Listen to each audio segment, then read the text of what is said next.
Alchemy is a mystifying art with a deep and rich history, and many practitioners throughout the centuries. One of those practitioners is said to have used the Philosopher's Stone, the secret to immortality. What makes this all the more spectacular is that this person existed less than 100 years ago, but his identity remains unknown. Today we look into the identity of the Last Alchemist Fulcanelli. This is Red Web.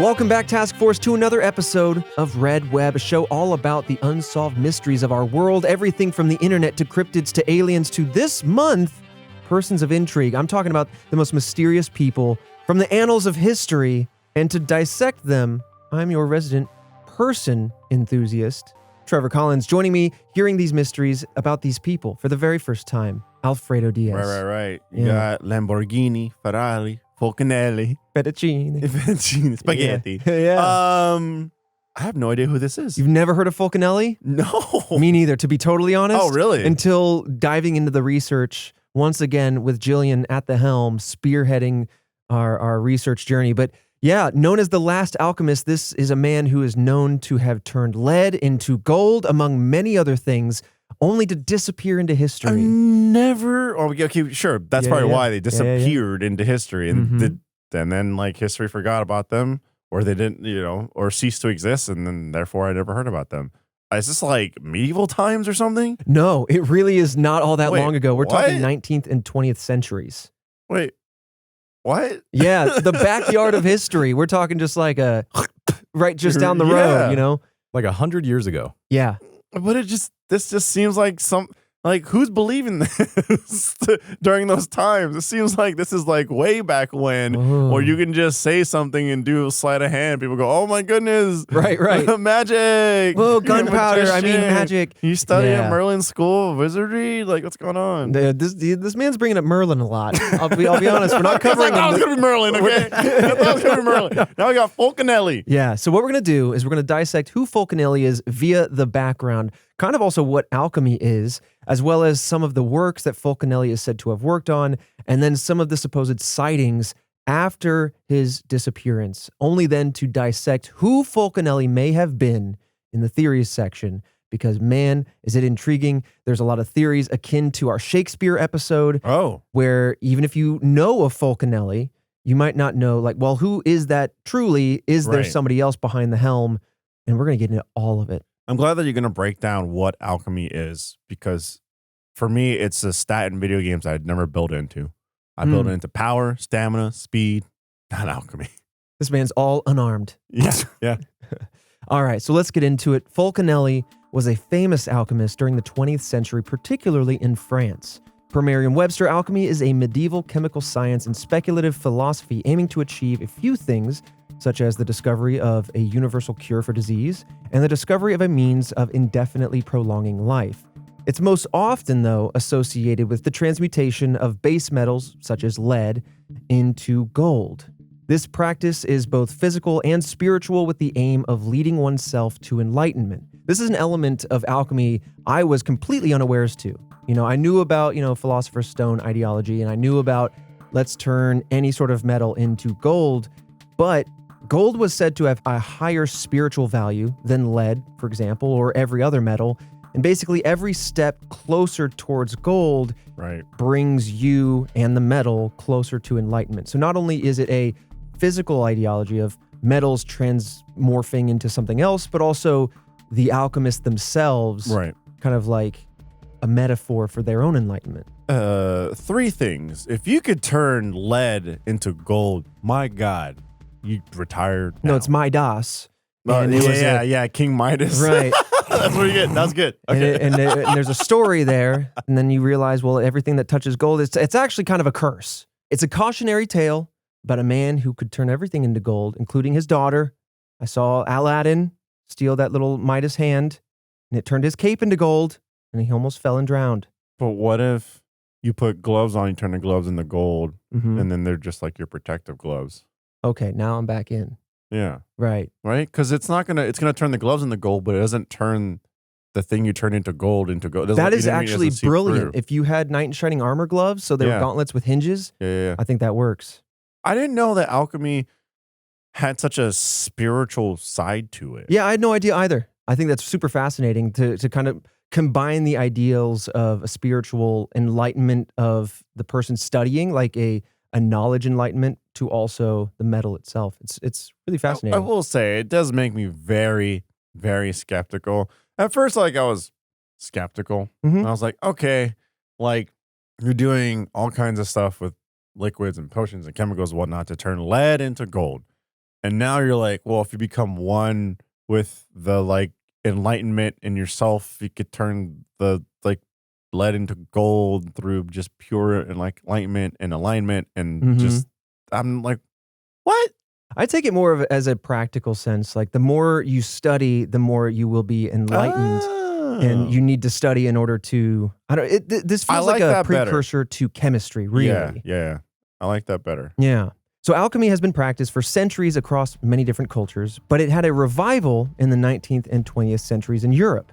So this is something that, you think typically of like medieval times and the great beyond of history. That's why I thought this was set in. Yeah. But I guess again, I am alchemy ignorant, and it's so cool to hear that not only that long ago were we fumbling around with the ideals of alchemy. With regard to Fulcanelli and his students, they described themselves as Hermetics, another name for alchemy, but it's based on Hermetica, which are the origin texts of Western alchemy.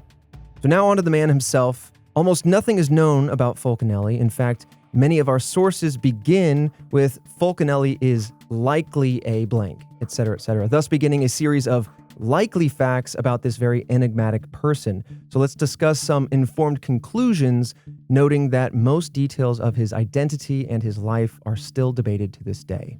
So the name Fulcanelli is most likely to be a pseudonym. According to Arthur Mark Stavish, the name Fulcanelli is a play on words Vulcan, the Greek god of fire, and El, the Canaanite word for God. So these words come together to mean the sacred fire, in particular, the sacred fire of Vesta, the eternal flame of ancient Rome.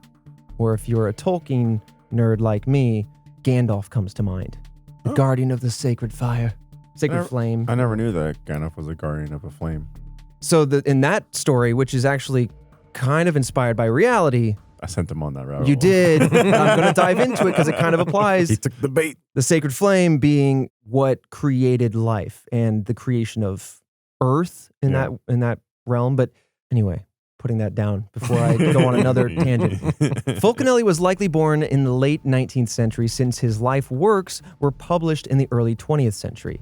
He was almost certainly French, which was his main language that he wrote in, but it should be noted that he also wrote in Greek and Latin. Based on his knowledge of ancient languages, as well as his writing style, it is also likely that he was highly educated. Additionally, there exist notes within his works where Fulcanelli mentions a wife, such as, quote, when my wife told me the good news, and, quote, my wife, with the inexplicable intuition of sensitives, had a really strange dream. So later on, with regards to his wife, he implied that this was someone important to his magnum opus, but her role in the greater picture of Fulcanelli's works lives heavily in theory. Perhaps a story for a different day, but I did want to mention that is one of the few things that we can draw conclusions from based on his writings. However, there's no real way to truly confirm any of this information, thus laying the groundwork for the very mysterious Fulcanelli. So talking about some of his works, he had a few students. His first one that we're going to talk about was Eugène Concellier. So Concellier was a French alchemist and writer who reportedly began working with Fulcanelli at simply the age of 16 years old. Little prodigy, maybe? Little prodigy, perhaps. Okay. Reportedly, Concellier and Fulcanelli were able to turn 100 grams of lead into gold in the year 1922. What? Come on. 101 long years ago. I feel like if this is something possible, it'd be done. Or it'd be a thing that people can do.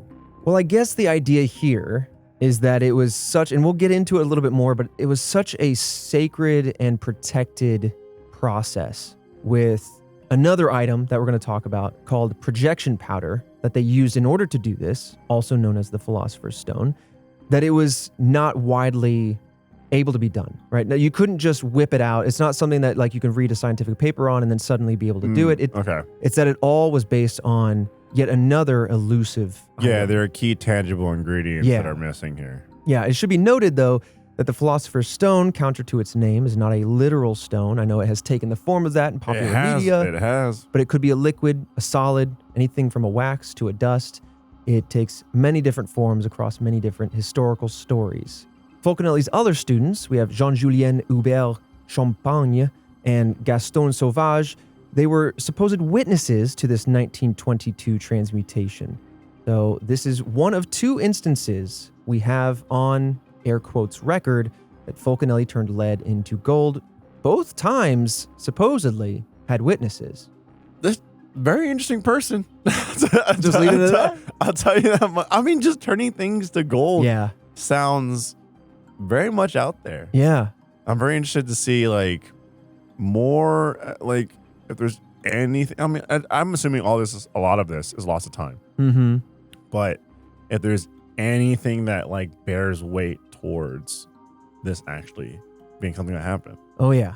Well, I'm going to spill the beans. And you probably already know, since we're talking about it on this show, Red Web, a show about mysteries about movies, that we're probably not going to uncover the deets. We're going to know some of the stories along the way. We're going to see some of the documentation, but you're going to quickly realize a lot of it is either A, lost to time, or definite speculation, right? Word of mouth that transcends time. So coming back to 1922, actually later in that same year, Fulcanelli began writing what would become his magnum opus, Le Mystère des Cathédrales, or The Mystery of the Cathedrals.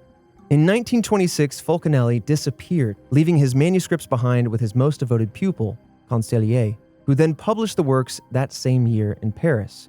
It is unknown where he went or why, but from this we have access to some of his works. The book itself features illustrations by another pupil, Champagne.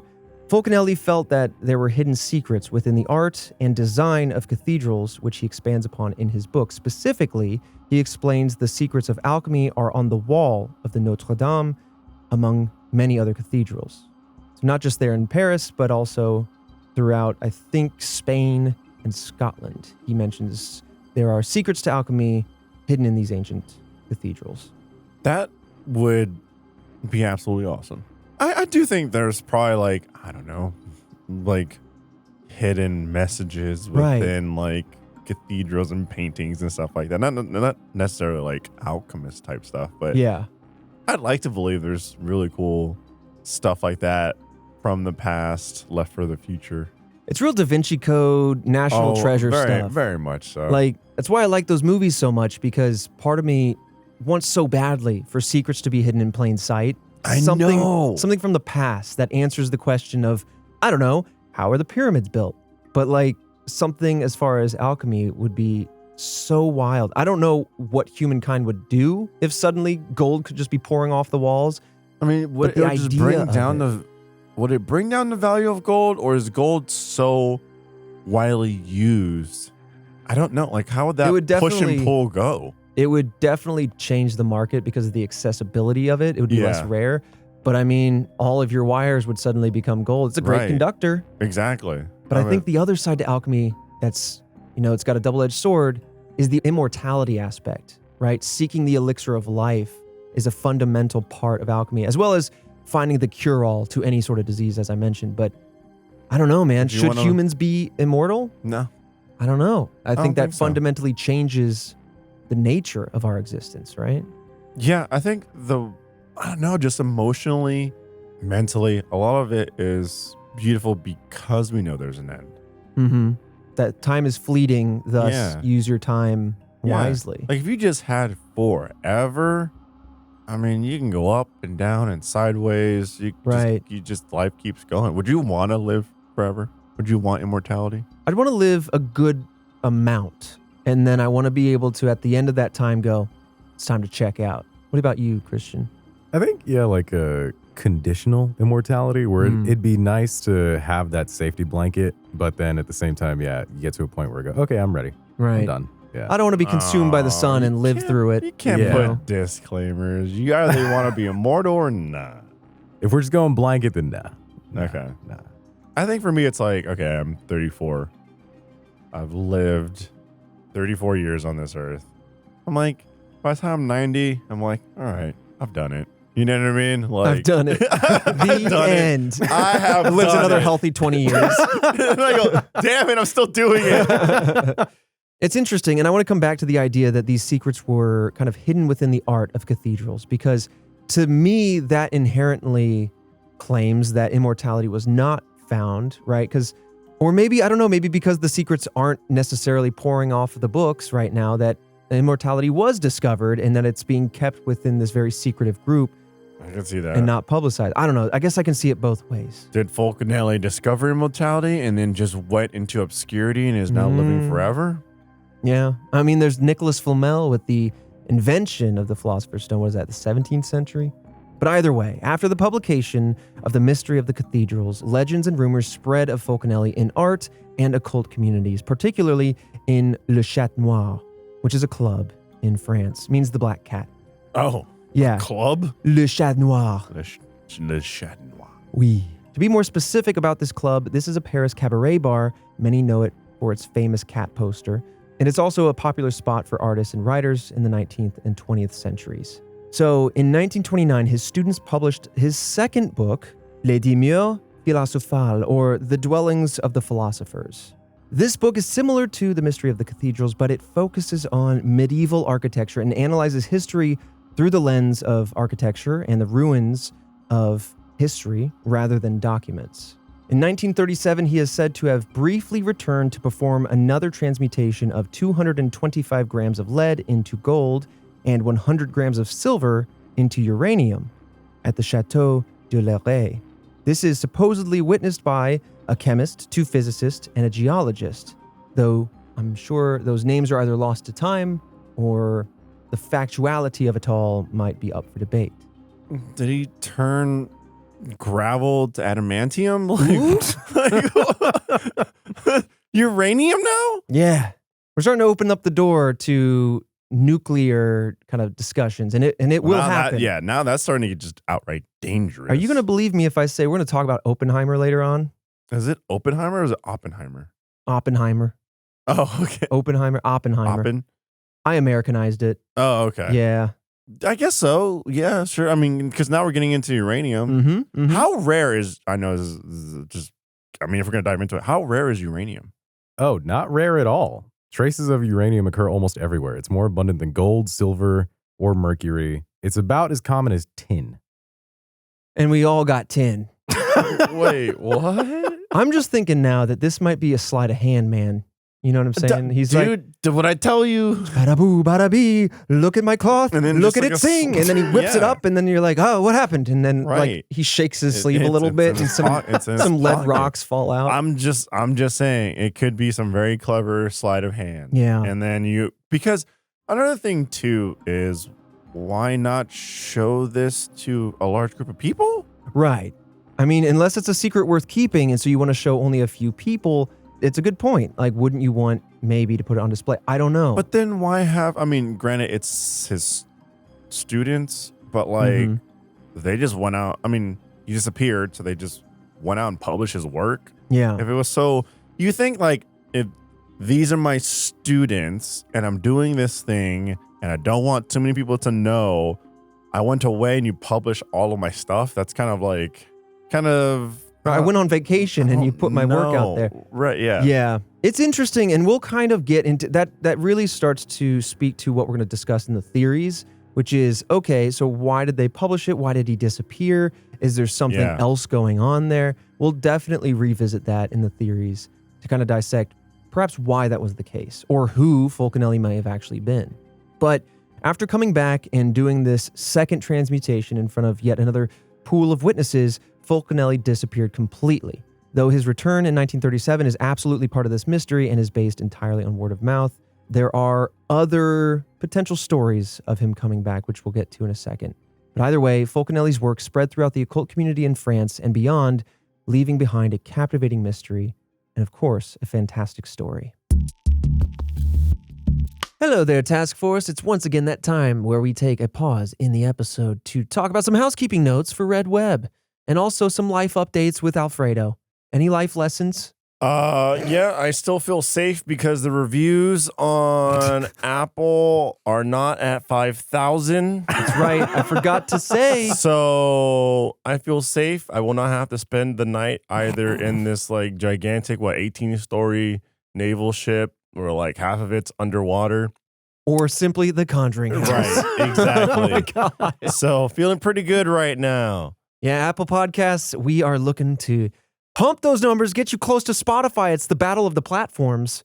Spotify's winning right now with nearly 10,000 reviews. Apple Podcasts, if you can get us over 4,000, I'll be spending the night there. Get us 5,000, Fredo, 5,001. Whopping 5,001. Whopping. Christian, the man in the chair, will now become the man in the haunted house. Yeah, I know that one's a big jump to get to. It's a high ceiling. I don't think we'll cross it. Could you imagine? It stops exactly at $5,000. It stops right at 5K, and we're going into the haunted house going, just one more? And Chris is like, I'm out.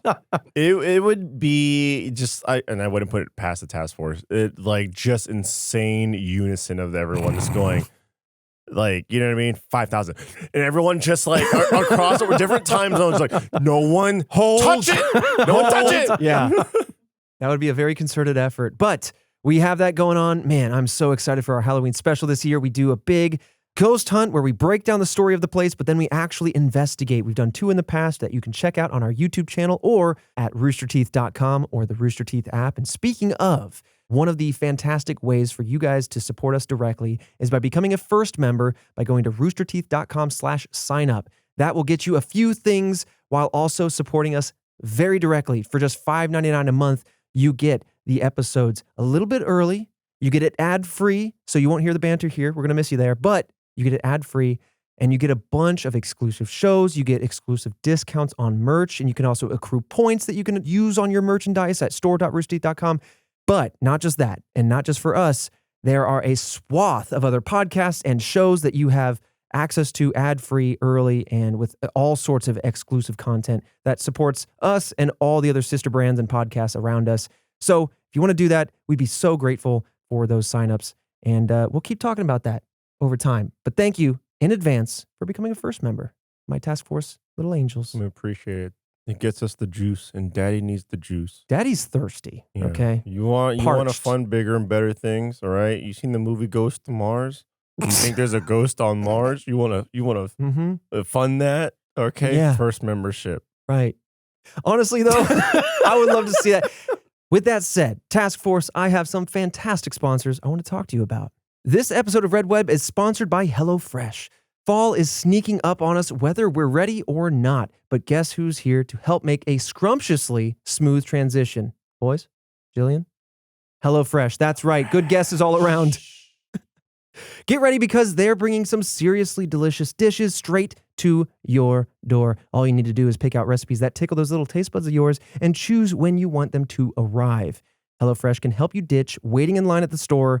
God, I hate the grocery store because they're all meal planning heroes. And so when that comes to your door, you crack it open, you're going to feel like a master chef. They got those pictures to help you with the recipe. Very simple. I do like the pictures. My partner, though, she does all the reading. That way, someone get this guy a picture. Somebody's got to make. That way, I do know. HelloFresh has got accurately every kind of little chef covered.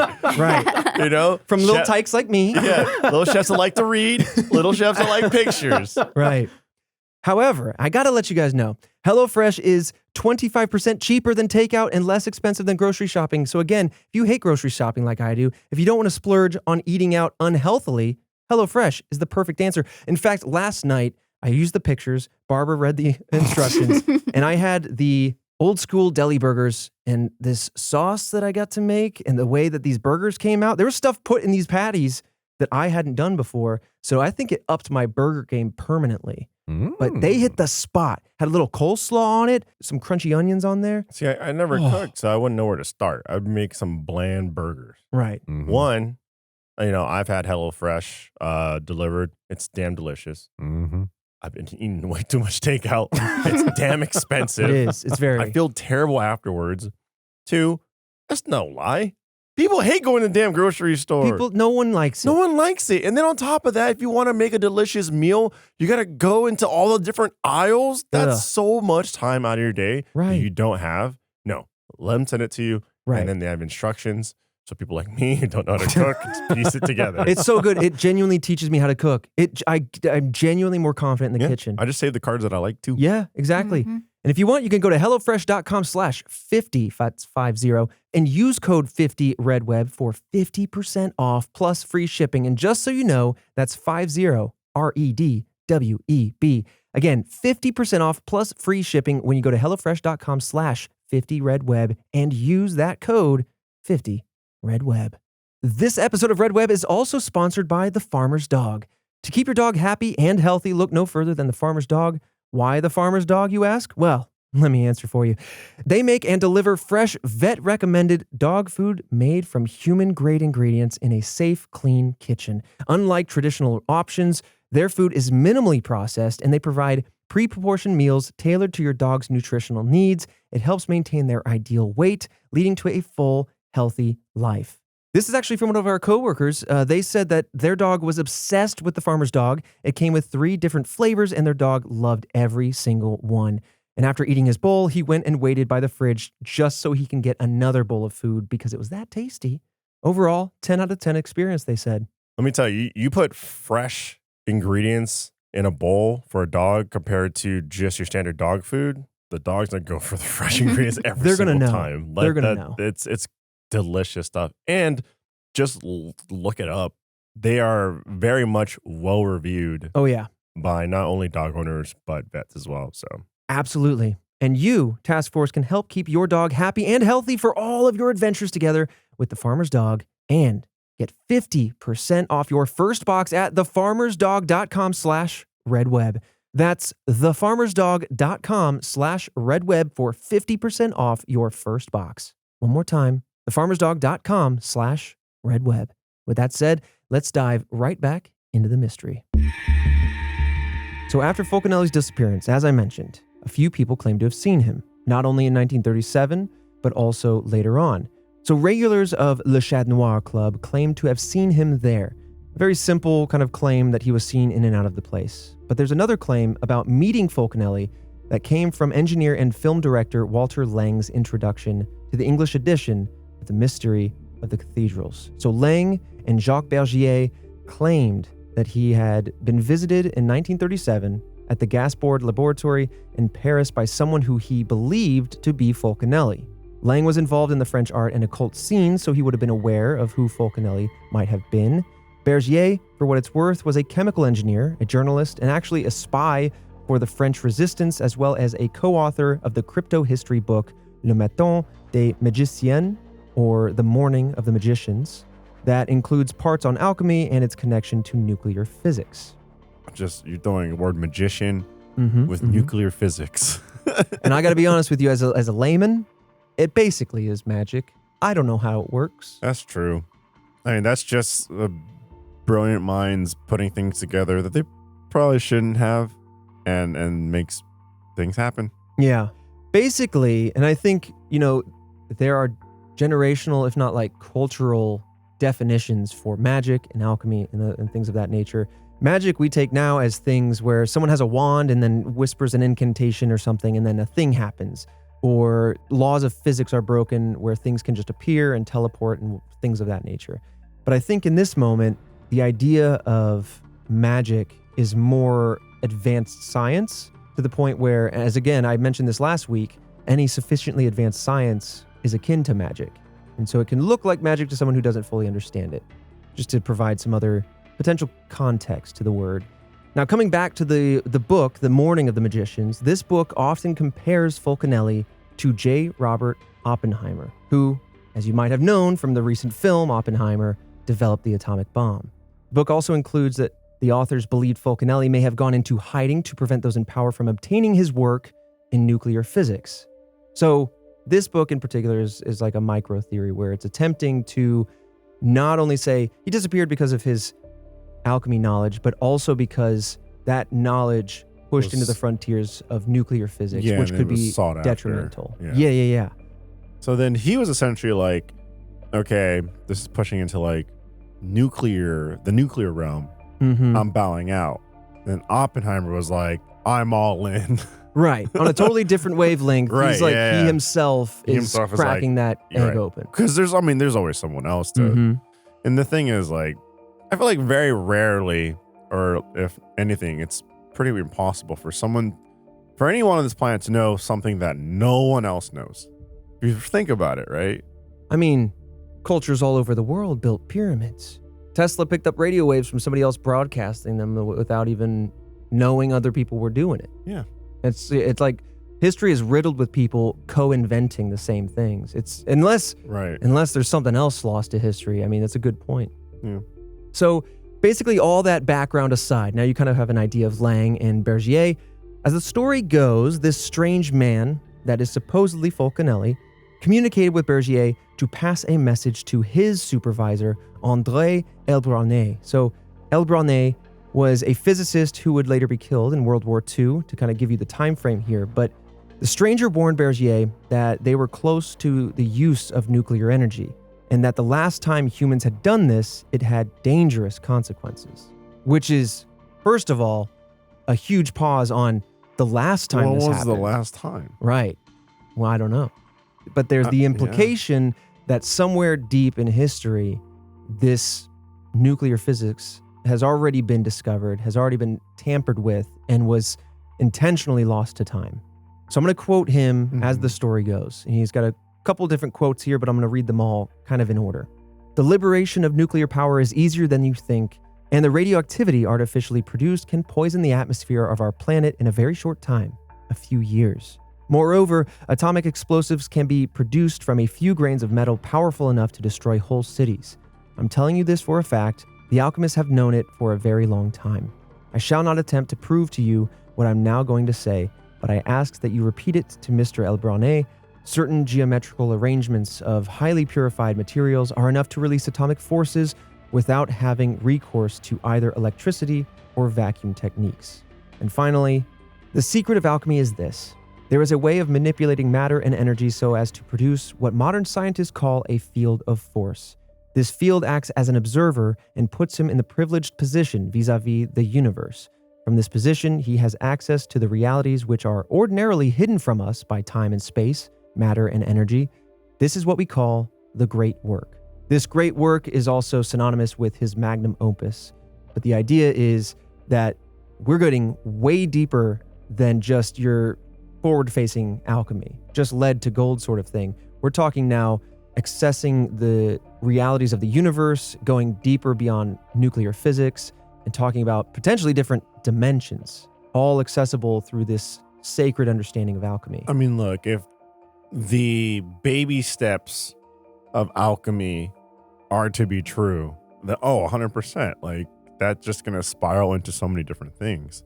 Like, yeah, I mean, it goes off into the deeper end in terms of like alternate realities and all that kind of stuff, which this just gets like alchemy is just getting wider and wider and wider in terms of scope of power. I feel like the power creep with alchemy in this episode is just huge. Yeah. It's just no, this is, I'm turning lead into gold. Now I'm turning silver into uranium. Oh, now I'm looking into alternate universes. That being said, another question. If you can peek into alternate reality versions of yourself, would you? It's a dangerous game. I'd be curious. Curious. I wouldn't. Maybe other realities. Maybe not other me's. Because I don't want to see what I'm up to. Yeah. I might get like me envy.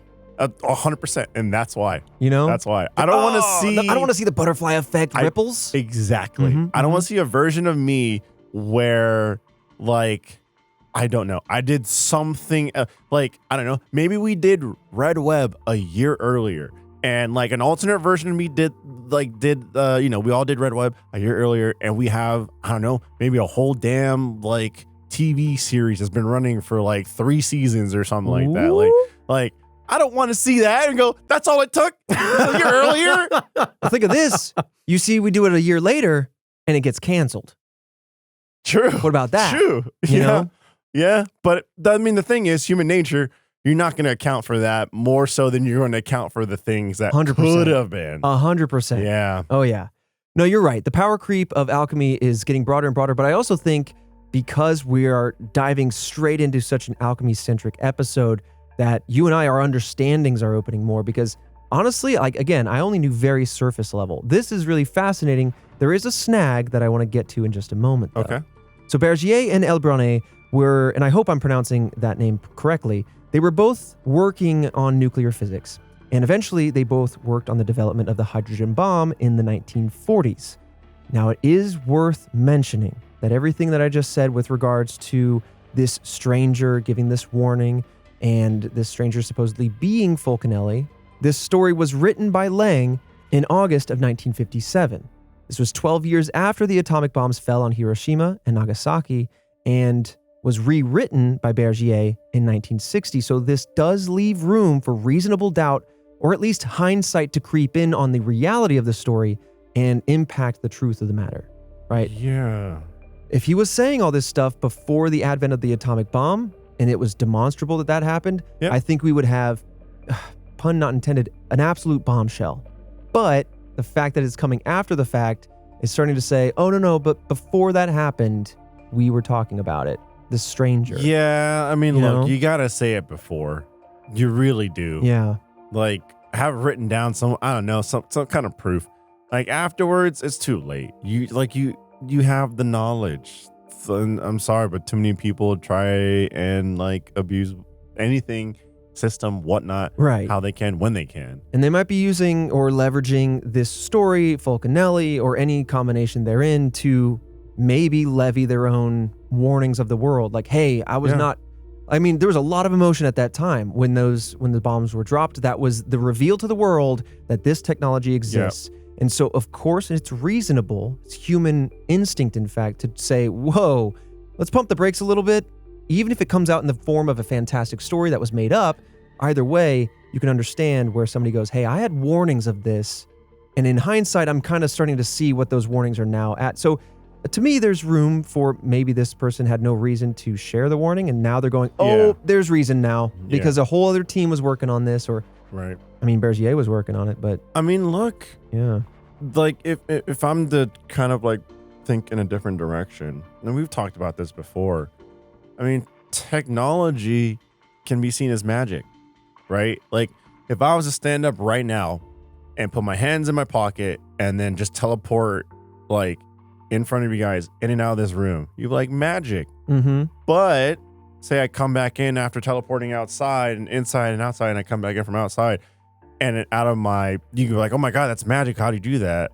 I can't believe. And I just pull out a little device out of my pocket. I'm like, it's just a technology that will be invented in 80 years. And I'd say you and I are going to take a long trip to the nearby volcano. We're going to cast that thing into the lava of Mordor because you have the ring of power. And I don't think that any one man can contain themselves with such power. It's like, but then I kept it a mystery for so long that you guys went, huh? And then volcano, and I was like, oh, okay, I get it. But I mean, in that situation, you have to take care of the person that invents it. Right. Yeah. So another interesting note that Bergier claimed was that the CIA was also searching for Fulcanelli. Again, it's all from the same person, so it's hard to say if this adds credence or not. But either way, it's an interesting point. Another interesting thing, Oppenheimer's regrets on the advent of the atomic bomb also echoed warnings of unnamed Chinese alchemists from 1,000 years ago. So basically trying to connect some dots, this is implying then that Oppenheimer may have either at least been informed by various alchemy circles or he himself had some knowledge of alchemy. So Oppenheimer had this to say, quote, in a very profound sense, and in a way that cannot be lightly dismissed, we scientists have sinned.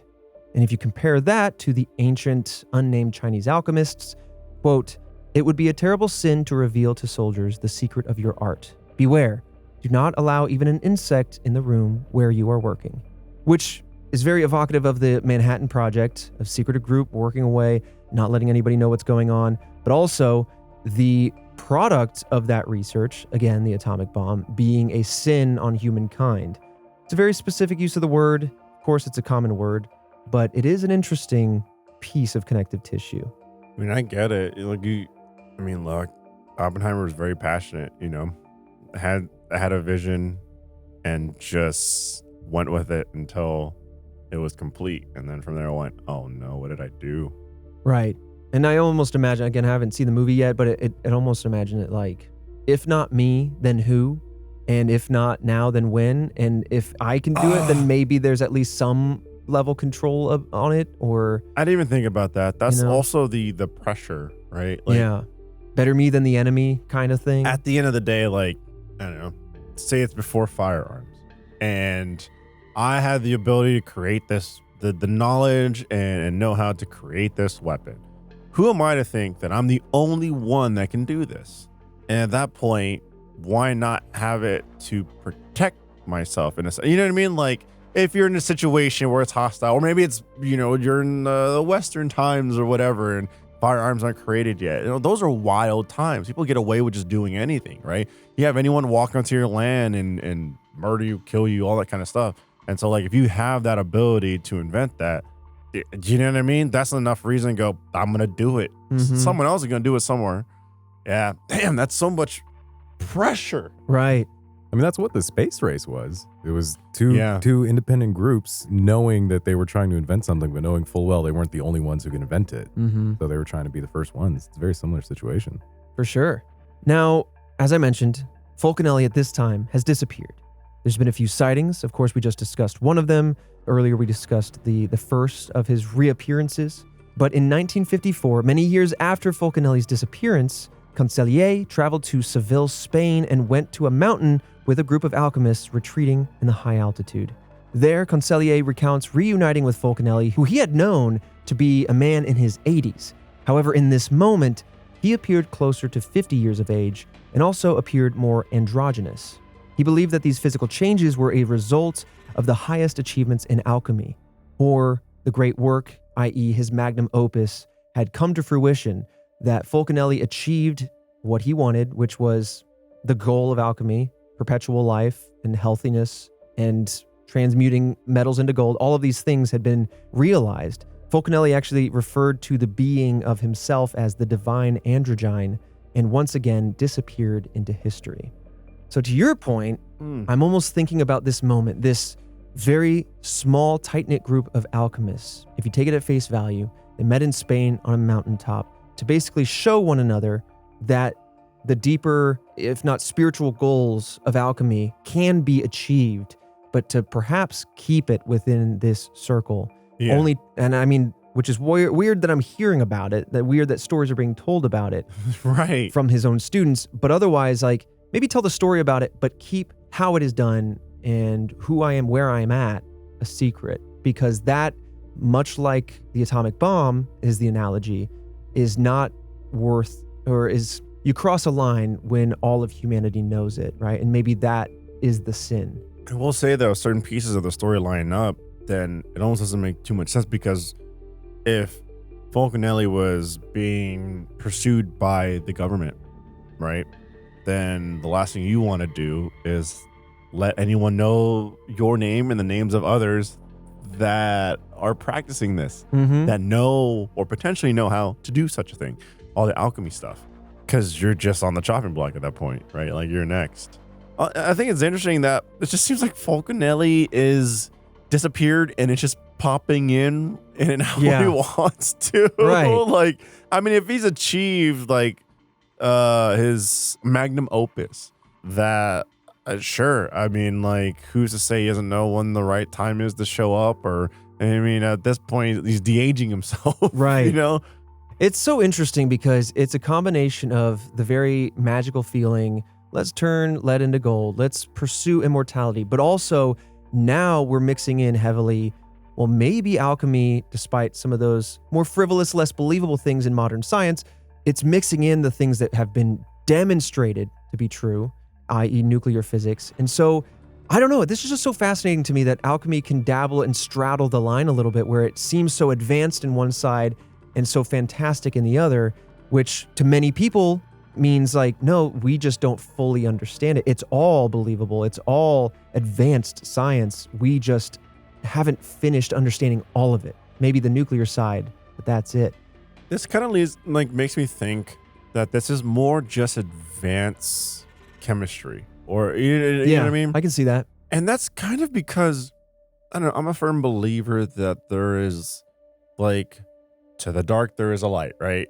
To the good there's an evil. There's always two sides to balance each other out.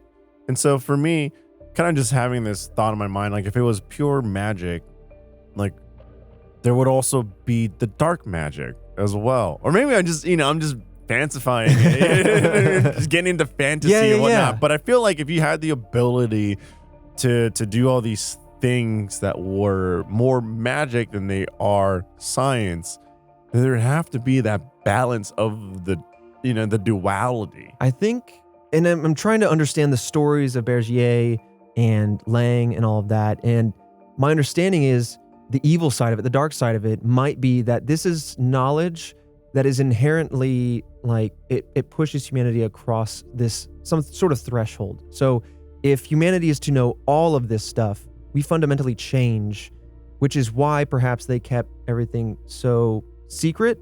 But then when someone else comes along, like J. Robert Oppenheimer, and they basically make public this information or make it accessible to a government who makes it public, then maybe that is the dark side to it, the broader adoption of these things. I think alchemy is just all the different things that alchemy is a base for, or is with this episode being perceived to be real, kind of just puts us in this mind space of like, okay, sure, I'm sitting here, I'm skeptical, but also if this was a thing, if this was the baseline, it would spiral into all these different things. Right.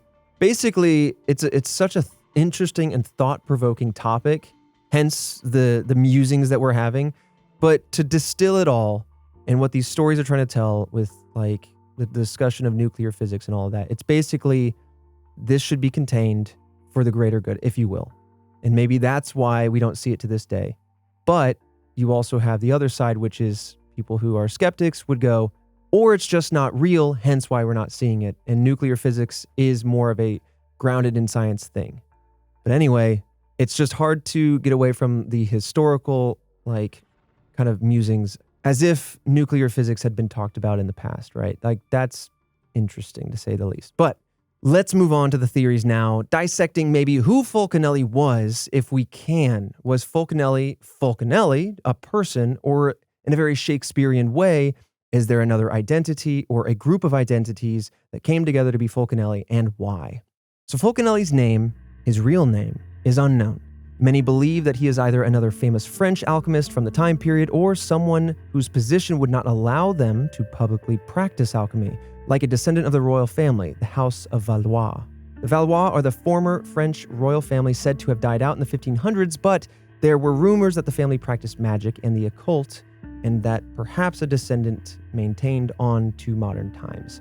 And so someone could have created this alter ego, this pseudonym of Fulcanelli, to allow the publication of their works, their expounding of their ideologies, while also protecting either their heritage, their name, lineage, their reputation, whatever. So, a popular candidate for Fulcanelli is actually Jules Violle, a French physicist. This theory was actually proposed by one of Cancellier's students, Patrick Rivière. So Violle worked on the melting and freezing points of palladium, a very rare silvery white metal, which has a high value in the perspective of alchemists. Violle died in 1923, a year after The Mystery of the Cathedrals was written and published. This calls into question all the sightings that happened after this point in time, as well as the other published writings, but there is kind of an answer for it. Okay. Perhaps his students were able to put together the dwellings of the philosophers from his leftover writings. So if Violle was Fulcanelli, and he did pass away in 1923, he could have had enough work that his students scrounged together another writing and subsequently created the character, his students would have created the character of Fulcanelli to protect the validity of Violle's other work in science, basically separating the man from more spiritual, more philosophical works. Mm-hmm. So you're like, all right, you're a physicist, you have these works, we're your students, you've passed away. Let's not decide to tarnish your reputation in the eyes of the public. Let's come up with a pseudonym and publish your other works under that name. It's kind of the idea. Okay. This would wisely separate his practical science from, like I said, the more philosophical works of alchemy. But that's as far as that goes. Oh. It's interesting. It's not super substantial. No, not at all. But it does lead to the most popular theory. Oh? And that is that Fulcanelli was a member of the Brothers of Heliopolis, the name of Fulcanelli's followers. Basically saying that this group of people that followed this man, they weren't following anybody. Instead, that they were a group of people and that he was just one of them, if not all of them. In other words, Fulcanelli didn't exist and his students used the name as a pseudonym akin to one of our theories discussed around Shakespeare. So let's discuss about that. Let's start with Concellier, one of his most popular pupils, one of his most devoted. Concellier published both Fulcanelli's books and wrote the preface in each as well. Concellier also went on to become a famous writer and alchemist in his own right. He even took on other students later in life, and we have photographs of him. Both of these things kind of prove that Concellier, if nothing else, existed. So we have a wise individual, also studied alchemy, definitely existed, and was supposedly a student of Fulcanelli. Yeah, I guess I got so caught up in all the alchemy stuff that there isn't really proof that Fulcanelli ever existed. Mm-hmm. Yeah. And the idea there is kind of, was it A, to save a reputation or reputations because this is pseudoscience, if you will, it wasn't going to be broadly accepted, or was it because this information was so important and so bleeding edge that still people wouldn't accept it, and also they wanted to protect themselves from being the person to put it out there because these could be sins for humanity, as it were.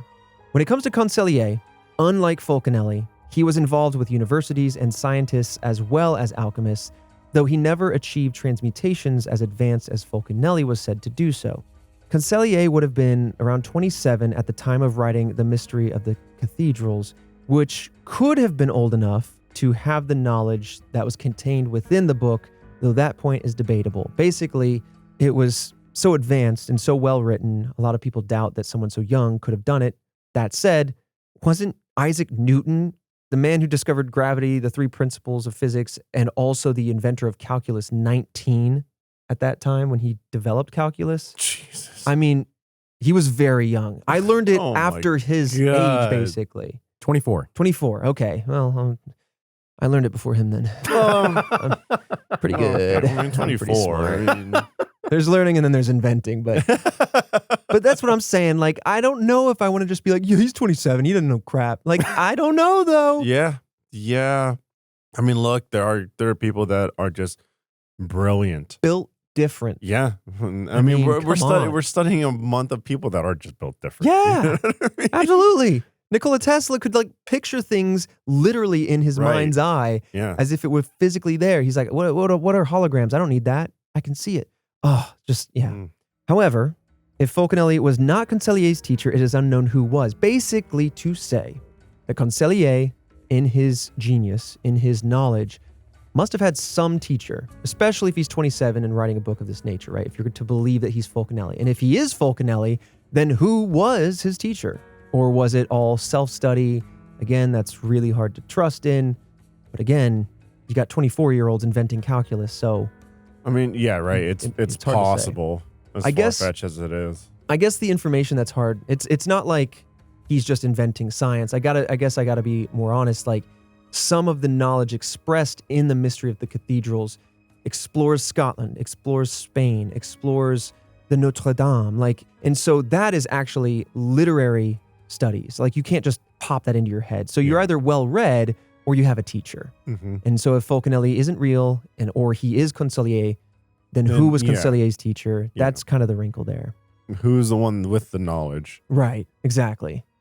That leads us to the next candidate of Fulcanelli's other student, Jean-Julien Hubert Champagne, who was a little older than Concellier and would have been 49 at the time of The Mystery of the Cathedrals was published. In 1925, a year before The Mystery of the Cathedrals was published, publisher Jean Chamy was visited by a strange, small man with a long handlebar mustache. This man discussed Gothic architecture, among other esoteric things. Weeks later, Chamy was introduced to the same man who then called himself the illustrator for Fulcanelli's first book, i.e. Jean-Julien Hubert Champagne. Chamy believed all three of these individuals, the handlebar guy, the mustache, the illustrator of the book, Champagne, and Fulcanelli himself, the author of the book. He believed all three of them to actually be one and the same. While it's possible that Fulcanelli did not want to visit the publisher himself, it appears that Champagne may have acted as Fulcanelli while Concellier did the writing. So some believe that this character was created to bring attention to Concellier's work, but others believe that the two young men in their early 20s wouldn't have detailed knowledge, like I mentioned earlier, of cathedrals, castles, and things of that nature all across France, Scotland, Spain, etc. It's possible that they may have created Fulcanelli to give their books more authenticity and to keep the study of alchemy alive. Working for and against this theory is the fact that Champagne was known to be a practical joker.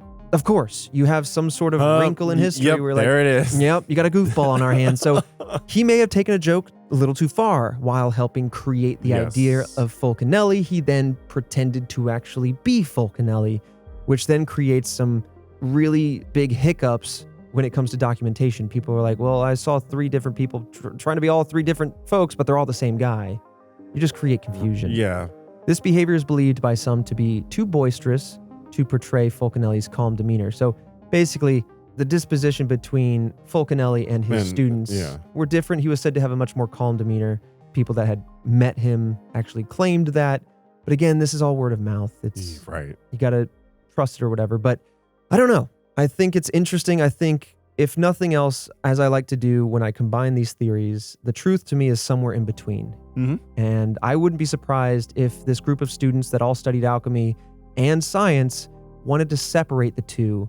They wrote their science papers, they wrote their physics papers, but then they came together as a group to either save their reputation or at least push alchemy into the next century, as they were successful with, and created the identity of Fulcanelli. That I would 100% subscribe to. But who led it, that's up for debate. I mean, with like philosophers and scientists and all that kind of stuff, if you push too far into the unknown past like what has been established, or past the set establishments and beliefs, then you kind of get like put out to dry by the community, right? Like the scientific community. They go, where's your proof? Right. I don't believe you. This is outlandish. And then they mark you as outlandish. Absolutely. And then all future theses that you have are kind of looked down on. I mean, look at Galileo, right? Yeah. I mean, he was the one to identify that we were not in an Earth-centric solar system, that we were heliocentric, that we all orbited around the sun. And for various different reasons of the time, mostly religious, those ideas were shunned. He was shunned, and a lot of science was like kind of had the kibosh put on it. And so a lot of people, in a very similar way, I'm picking up some elements here, they had to kind of either work under the table, pass their works along to one another. You had a lot of post-mortem publications of science later on. So that way, we now looking back know whose ideas were what. But at the time, he's kind of like, I have to die with this knowledge and hope that someone down the line publishes it. I mean, I think alchemy, if you were to ask me before we did all this research, I would have been like, it's fantastic. I love the idea. It's a great, fantasy story. But the closer I look, I can't say that, Fulcanelli has a lot of fact around it. But the closer I look, the more intrigued I am, and the more I can start to understand maybe there are some pieces of connective tissue to, as we call it, fact-based science. Yep. It's just a little bit further than our understanding, a little bit more advanced, if not just interesting in its own right. I completely agree. Yeah. I'm right there with you in that lane. And damn, right before we started talking about this, like I was like, just 2 minutes ago, I was like, Fulcanelli, I believe to be a person of knowledge who had students. And now you, along with myself, kind of convinced myself, like, well, no, like, hold on, like, scientists and philosophers were ridiculed for their thoughts and their work. And so, it makes sense to create a person that can take that hit, right? The knowledge still gets out there, and not everyone wants to be the center of attention. It's interesting. It's very interesting. I mean, at the end of the day, you still have a lot of questions, and it's definitely one of those things that you kind of have to just like trust your instincts, whether you believe it or you're a skeptic. But however you find yourself, a lot of people in the occult community still subscribe to the idea that Fulcanelli himself was a real person, that alchemy is very much alive and very much dabbles with the fabric of space-time, things beyond like our basic understanding.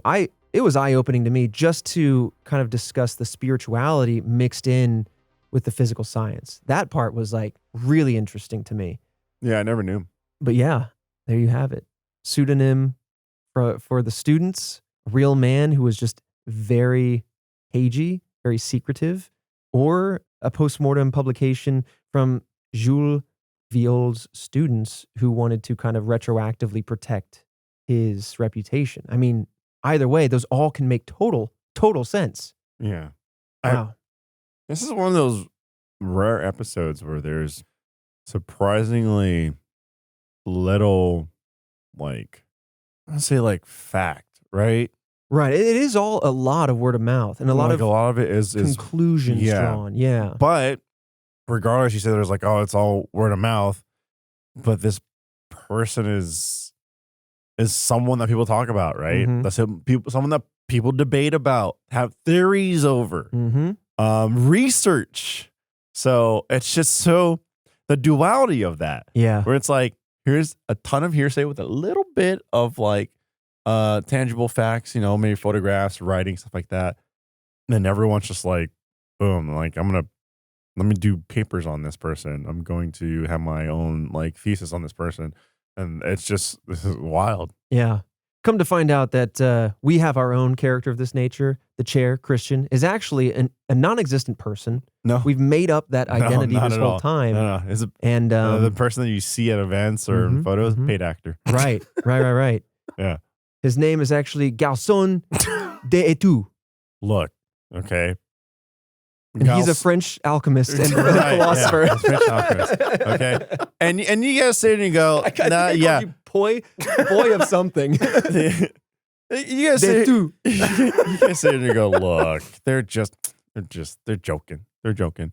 Look, all right. I watched Meg 2 last night. All right. If Jason Statham could hold back a megalodon with 1 foot, okay, then yes, we could hire someone to give them a false name and then say that they have a role in this show.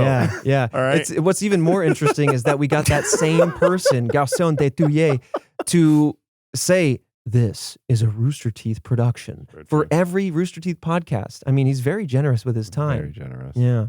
But that's our as you can see, we're out of the episode. All right, Task Force. Well, let us know what you think. How do you subscribe to the idea of Fulcanelli as an individual, as a real person, or a pseudonym? And also, I would love to hear your thoughts on alchemy. I wish Jillian were here, but she's out of the office now. But she is a huge fan of alchemy. She was like kind of geeking out while doing this research. But we would love to hear from you on our socials at RedWebPod or on TikTok, which I keep promising, but we're going to try to wake that beast up sometime this month. We're working on it. The Red Web. So come hang out with us. We're going to kind of distill a lot of mysteries into bite-sized, tangible pieces of content that you can get. So no matter what, if it's not a Monday, you can still get that mysterious itch scratched. Or if you're on YouTube or the Rooster Teeth app, you can leave a comment down below just as well. With that said, Fredo, I'll see you right back here next Monday for yet another mysterious individual. Oh my God. Alchemists were the buff scientists. They were our forefathers of previous past. All right. How ripped was Concellier? We've got a photo of him, right? Or champagne. You know what I mean? You can't tell from the photos, okay? Could be a sleeper build. Sleeper build.